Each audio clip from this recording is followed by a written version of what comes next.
Yo, welcome. Hey. Oh, hi. welcome, welcome to the welcome to the show. Pumped to have you guys today. We chatted with Jillian, and it was incredible. She has an amazing story, very interesting. Yeah, I mean, give us a couple of keynotes on what we're going to talk about. Well, she's local to Edmonton. She's a business owner. She's a mom. And she talks about how some of her struggles from childhood really shaped who she is today. And how when life gives you lemons, you can actually make lemonade. Sometimes. Let's get into it. Welcome to the Gets the Current podcast. Really excited to have Jill today. So yeah, really, we're just here to hang out and figure out, like, we've heard a lot of stuff about Jill. I've worked out with Jill. Have you worked out with Jill? I have not. She's a savage in the gym, and I don't know too much about her, and I've heard that there's a lot of, a lot of other areas in her life that she's kind of, been through to help her kind of become this type of person. And we're just honestly just so curious to hear your story and hear about, kind of what might have turned you into this kind of person who does go in a direction different than the way other people go, and kind of dig into that a little bit. So, I mean, I think the first thing to hear about you really is, like, where did you grow up? Like, give us some backstory on you, and then we'll kind of move forward from there. Yeah, so I grew up, born and raised in Edmonton. My parents separated when I was a year and a half old, so grew up with my mom mostly living at her place with my sister, who was 2 years older. And then we'd kind of go back and forth to my dad's every second weekend. They were complete polar opposites of each other. My mom was very strict, very play by the rules, conservative, but so hardworking. She was an entrepreneur. She just busted a move all the time. My dad was a bit of a hippie. He was the free spirit. He was the wild one. He's the one that would be like dancing on the fires on the weekend. Also an entrepreneur, did not play by the rules. And somehow my sister and I ended up right in the middle of the two of them. I think that I got a lot of my responsible work ethic from my mom, but my charisma, my ability to see the good in people and kind of look forward to what the universe could provide in a big way from my dad. There was the infinite mindset of my dad, and the more finite, you work hard, you have to, the kind of what's the word? More scarcity from mom. And I think being in the middle of both of those is what actually has made me really successful. That's super interesting. Yeah. What did they do? You said that they both were entrepreneurs, in their own right. Yeah, so they both actually met in similar industries. They met at the post office, which is hilarious. That's so cute. Yeah. They were both letter carriers. And then they moved on to the world of window coverings. And Together. no. Well, I don't actually know. I think maybe they both were in window coverings in any case. And then my mom went more into interior decorating, and then my dad stayed in sales forever and just kind of being in his car listening to old dad rock, which wasn't dad rock back in the day. It was just rock. Right. Yeah. Different. Was he working for different sales? Was he just selling his own products, or what did he? So he kind of went in and out of working for other people and then starting his own business and then working back with other people and then starting his own thing and then doing whatever handy jobs. My mom started her own interior decorating business in '87 though, and ran that for 23 years. Wow. Yeah. I was like, when you're still carrying around like all the fabric samples and drawing the Wow. balances out. Yeah, she really worked hard. Was she like the one who was actually making like most of the money? Like, or Well, they divorced when I was like 1, so I don't know. yeah, fair Like enough. that wasn't like we 'Cause it didn't. sounds like she had like more of like a consistent thing going on, right? Yeah. And then he was kind of like, not that he was trying to be consistent, but he was an entrepreneur and he's like trying things, and it has to work for someone to make some money again, and then trying things, and Yeah. you know, Yeah, I'm not actually sure. yeah. But definitely right now, my mom is better off. So big. So probably. Yeah. He's like, in my will, I will leave you that dead plant. Mm, Like, thanks, Dad. yeah. So with both of your parents kind of being entrepreneurs, like from a young age, did that have, or I guess like spark an interest in you to kind of go down the same path? Or when you were a kid, were you like, I want to be like a doctor or like a lawyer or something kind of more straightforward? I think when you're younger, you're taught in school there's like specific jobs that you can have, right? And like salesman was broad. You're a teacher, you're a doctor, or you're whatever. And I hilariously wanted to be an Olympic runner. Cool. So funny. So Wait, do you love running? I don't even like running. I mean, did you ever like running, or like? We did a pumpkin run every October Oh, in there you go. school. You were qualified. And I was hell-bent on winning that pumpkin every year. So winning that pumpkin made me feel like I could win the Olympics. Hey, So start some. If you want to go to the Olympics. yeah. And then in like one of my journals when I was young, I wrote that I want to do massage because I was very tactile. That was something that we did in my family. Was always like tickle trains or massage trains. But I love fitness and nutrition. So yeah, I have an elementary journal that I wanted to do fitness, nutrition, and massage therapy. And that's what I ended up doing, No which way. is kind of crazy. That is Yeah, but I think I always had that in my mind that like wellness was going to be a part of my life, which was kind of the opposite of my family. They kind of make fun of me for being the healthy one, and Mm. yeah. I mean, how do they feel now? Yeah, I think Do they? I don't know. It's funny how people make fun of other people for being like overly healthy, and it's like, okay, I'm gonna give you a decade, Yeah. and then you circle back and tell me how funny it is. That's right. Just wait until you hit 30. Yeah. Maybe 35. Yeah. Did you always want to do like health stuff as well? Like, did you? Was that always like at a young age, or was it just kind of? No, I was definitely after the money careers as a kid. I was like, initially, definitely thought I was going to be a lawyer. Went into university, thought I was going to go to med school, considered pharmacy, dentistry, physiotherapy. Training. And here we are. So, Hey, that's okay though. but you're happy. Oh, yeah, 100%. Like, I would not trade quality of life for money at this age, 100%. right? So, Yeah.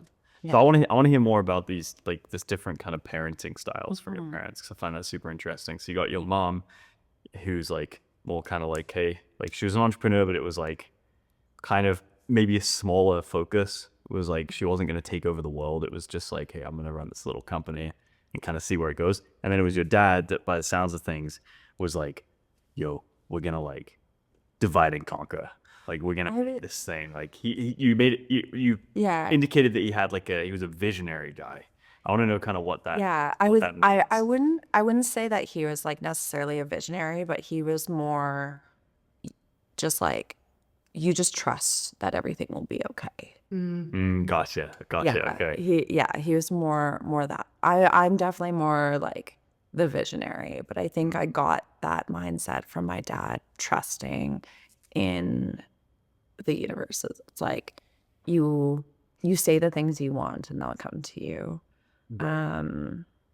Was kind of something he taught us. I don't know if he necessarily like fully practiced that, but he would do like less so in work, but more so in life. He was a visionary. Like he turned our acreage into a 4-hole golf course. I think partly because it was a project to stay away from my stepmom a little bit. Hey, whatever it takes. Whatever it takes. Drink a beer on the back of the lawnmower. Um, and yeah, he's just like he is very happy living simply and being kind. And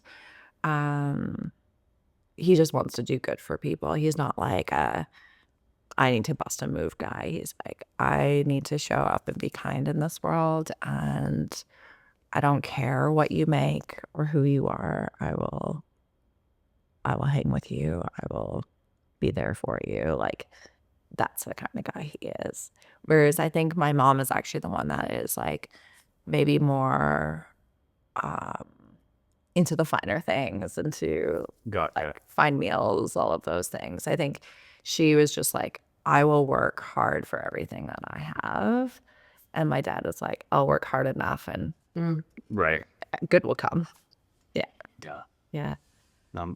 So tell us about like kind of like where you feel like you sit kind of in the whole Spectrum. yeah, kind of, yeah, you know, like I'm curious, like, I mean, like, let's think about that question. It's like, you know, the kind of mindset of against the current. You know, that clearly, you know, means like there's most people go one way, you're going the other.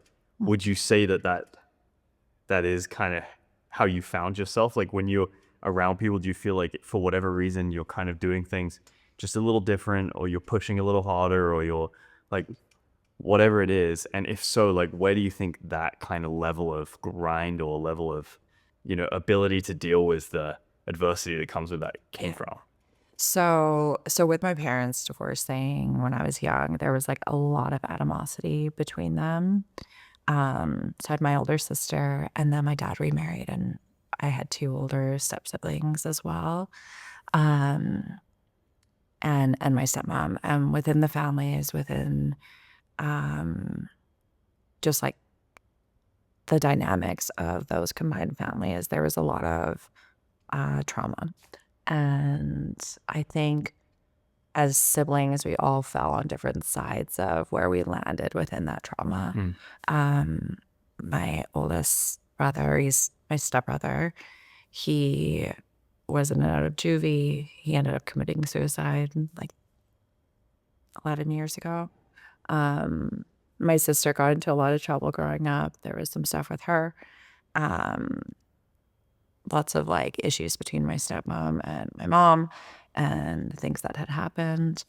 My stepsister, who's a year older than me, she was more the quiet one that would be in her room and just like, she'd just be there. And I was the one that was like, look at me, I'm the baby, and look how good I'm doing to make everyone's life easier. All right.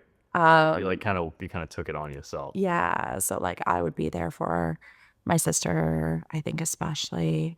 I wanted to get good grades. I wanted to be active. I wanted to like achieve good things.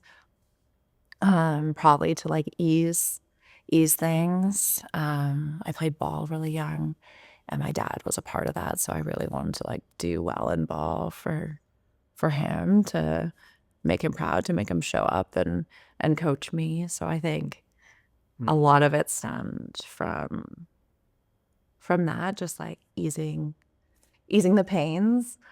But then because of all of that, within my family, it just like became so heavy on me to the point where I'm like, you guys are too much, and I can't be in this anymore. Like if I want to do good and I want to create a life for myself, I can't do this.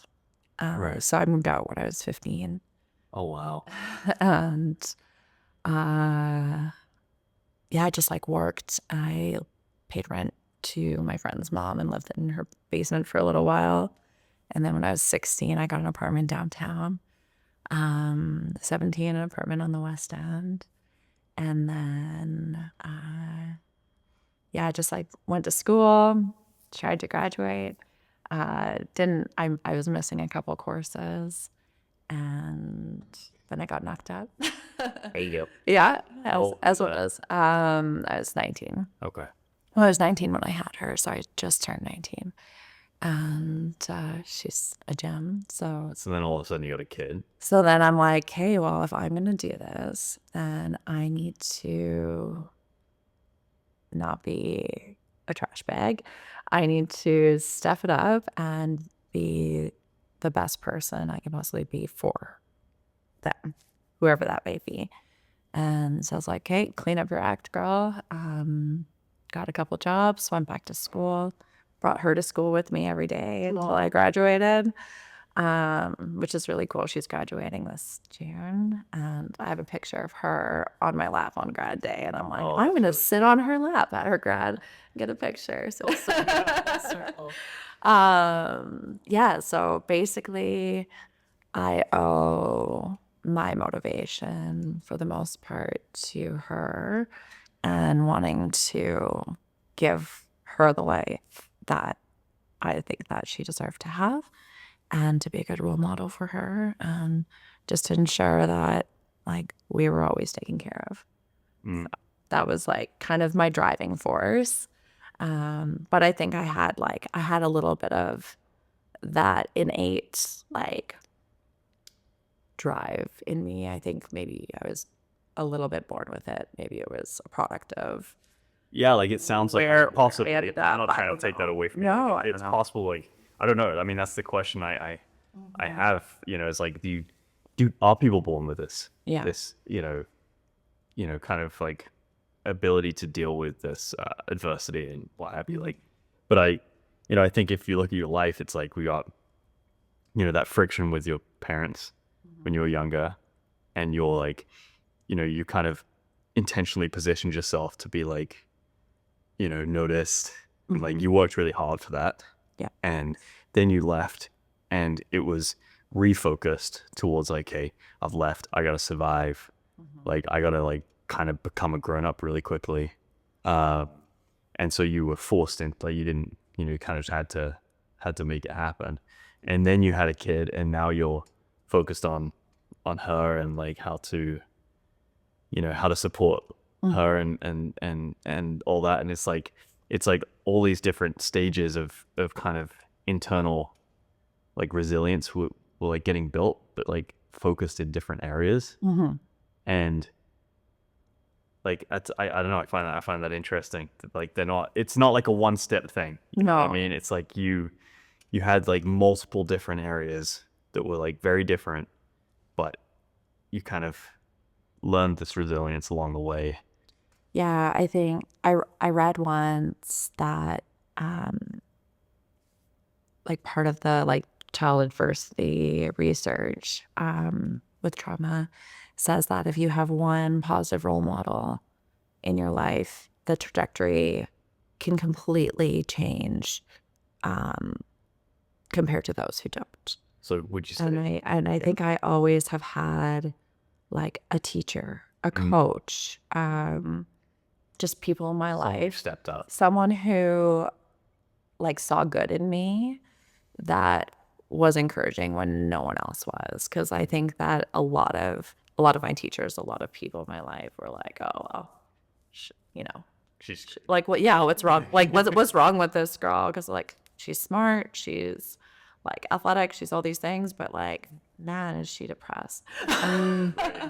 And yeah, I think I really had to like dig myself out of just like knowing what was reality and what wasn't, and what was controllable and what wasn't. And I love the quote from A League of Their Own. I'm like such a baseball girl, but it's like it's supposed to be hard. If it wasn't hard, everyone would be doing it. And I think that's something that I've always like stuck with. And I'm like, the hard is okay. Like it's important to do the hard, because when you complete, like when you're successful at the end of the hard, it feels that much better.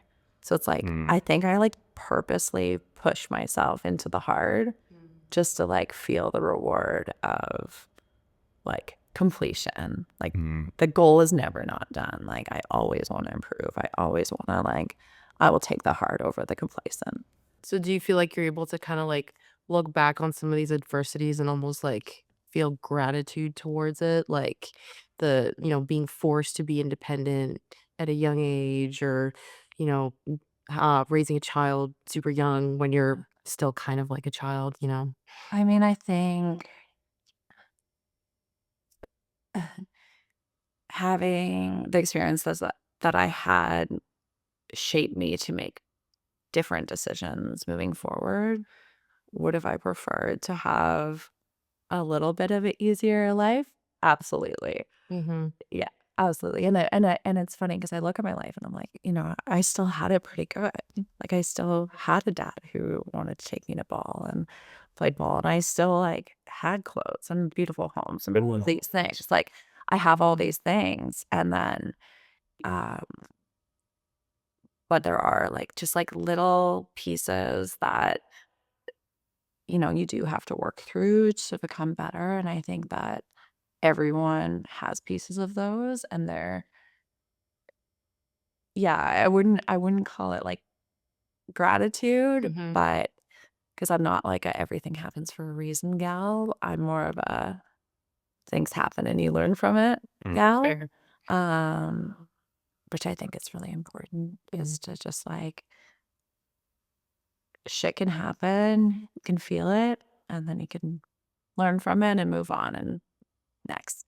Mm-hmm. Mm. Do you think you would be like the same kind of like, everyone knows you as this like, next level type person in many ways. And it's like, do do you think you would be that person without this? That's kind of my first question. And before I forget, Yeah. my second question is like, what was the transition like between,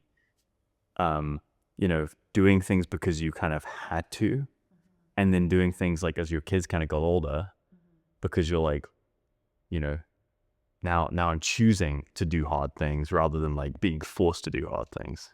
Yeah. Uh, that's a good question.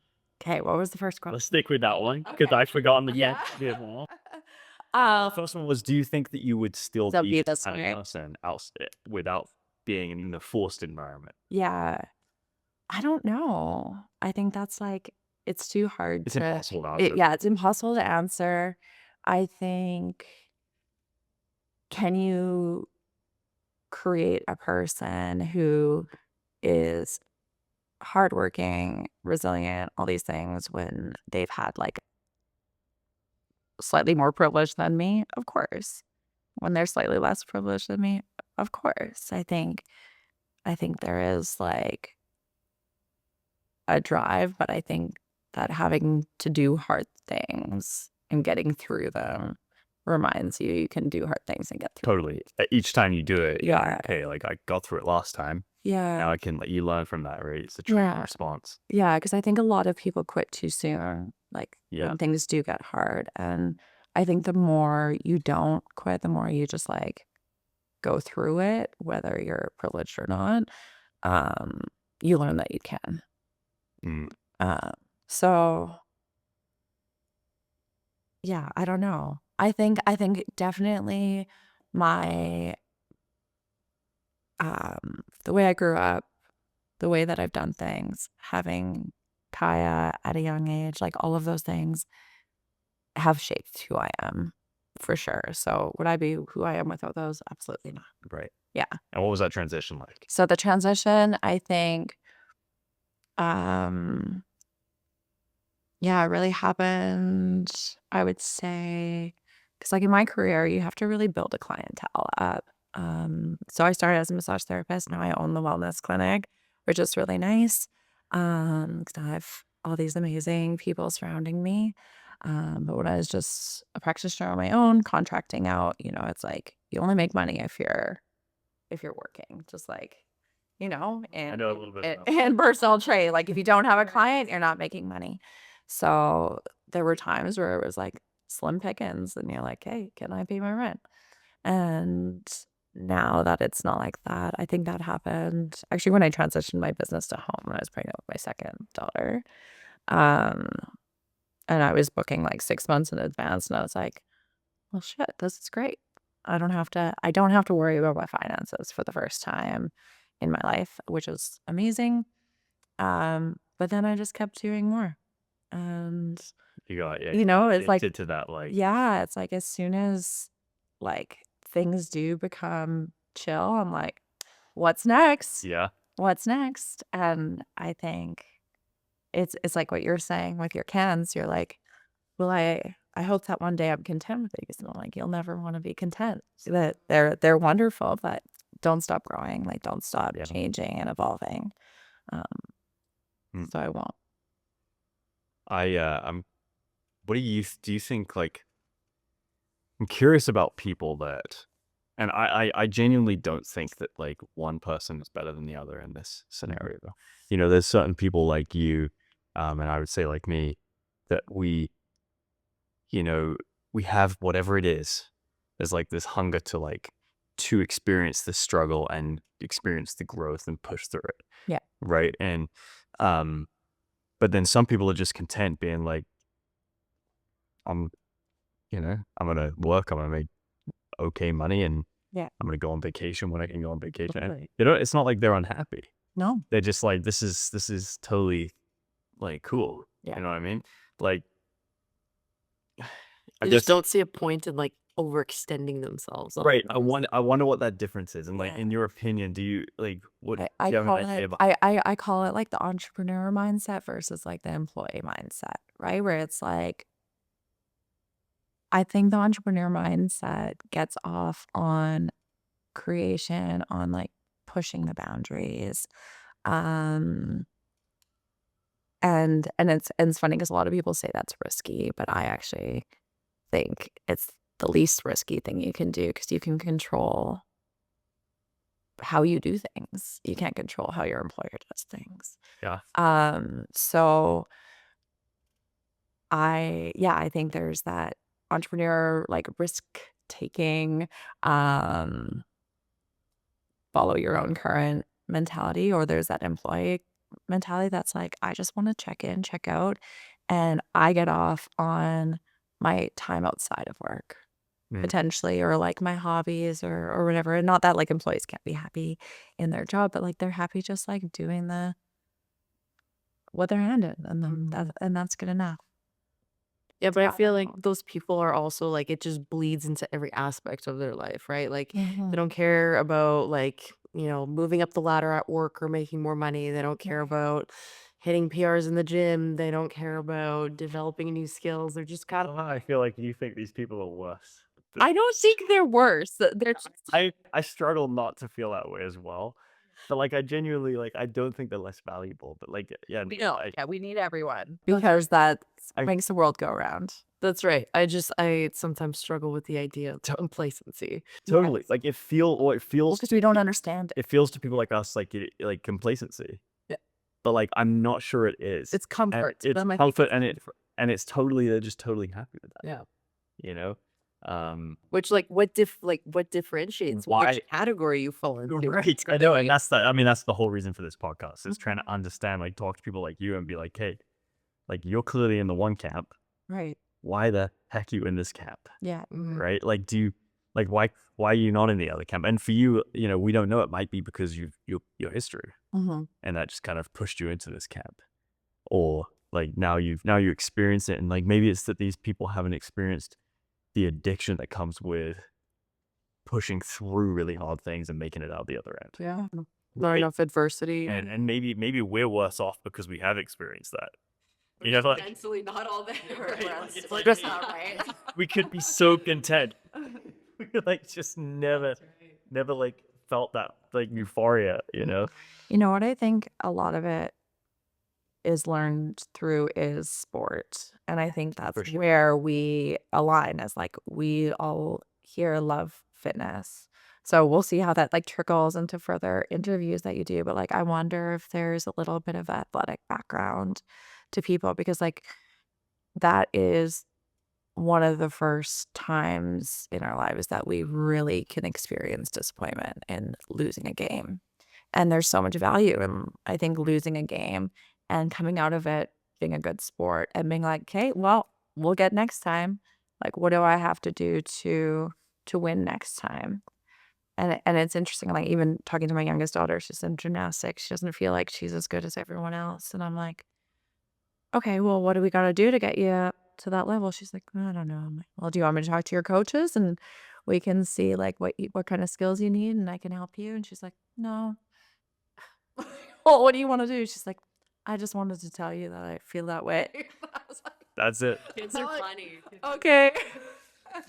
I mean, hey, without stereotyping, I mean, that's a very typical feminine response.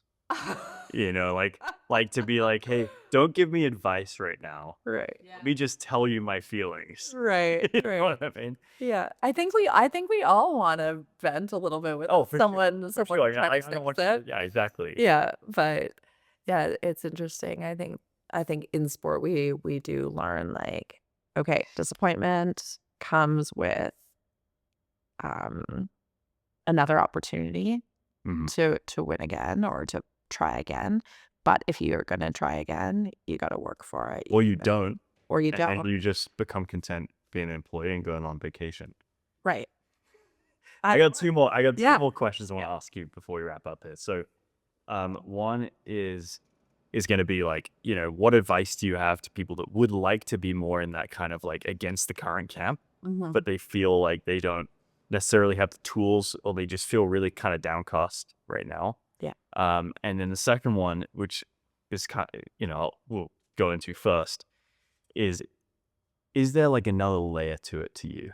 You know, is it more than just like that, like I get that great feeling after I like go through adversity and come out the other end? Is there something deeper? Is there something that's like, hey, this is like my vision, like before I die, this is like what I want to be known for, or like, Right. you know?